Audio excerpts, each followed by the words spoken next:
Halos araw-araw basta may pasok, ganitong oras ako ng madaling araw gumigising mga mi. Para nga po i-prepare yung mga paninda ko mga mi dahil medyo madami-dami din itong ginagawa ko. At para hindi na nga rin ako nagmamadali mga mi, maganda talaga yung maaga akong gumigising. Mas madami kasi akong nagagawa pag ganun mga mi, tapos yung mga gawain sa bahay katulad ng paglalabat, paghuhugas, nagagawa ko pa. Mas gusto ko kasi mga mi naaalis ako ng bahay kahit ganitong nagtitinda ako malinis pa din. Ang kwek-kwek at pang mini donut na pala yung prepare ko dito mga mi para minsanan na din. Ang medyo natatagalan lang talaga ako dito mga mi is itong pang coating ng kwek-kwek. 2 kilo kasi ng arena ang kailangan kong halu-haluin dito mga mi at yung tubig tansya-tansya din. Sa ilang buwan ko naman ng pagtitinda mga mi kahit papano na perfect ko na. Yun nga lang mga mi, medyo matagal talaga lalo na sa paghahalo nito. Hindi lang pala ito yung prepare ko mga mi, pati pala itong gulaman na tinitinda ko. Halos 5 klase kasi yung itinitinda ko sa school mga mi para naman kahit papano bawing-bawi yung madaling araw na paggising ko. Sanay naman ang pagkatao ko sa pagtitinda mga mi, lalo na nga sa pagkilos-kilos. Gusto ko kasi talaga mga mi yung busy ako, yung ang dami-dami kong ginagawa. Lalo na mga mi kung ang ginagawa ko naman ay kaperahan, di ba?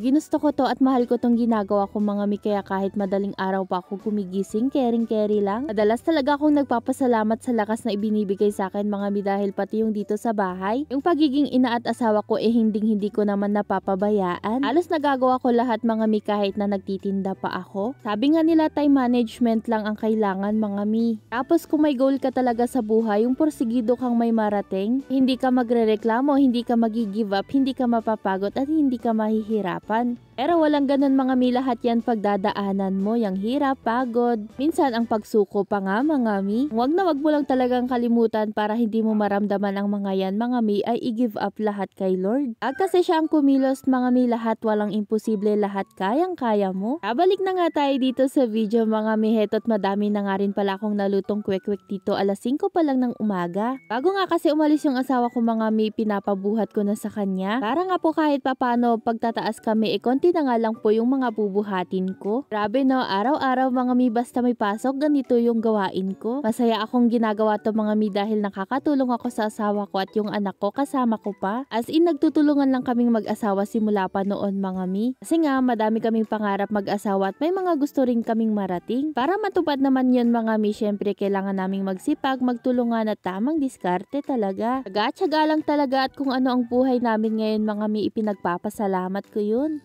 Pinagdadasal ko talaga mga mi, nabigyan kami ng karunungan at gabayan kami sa bawat desisyon namin sa buhay. At sana maipakita pa namin yung mga kakayahan na ipinagkaloob sa amin. O siya mga mi, hanggang dito na lang muna for today's mini vlog. Salamat sa panonood. Bye-bye! Mwah!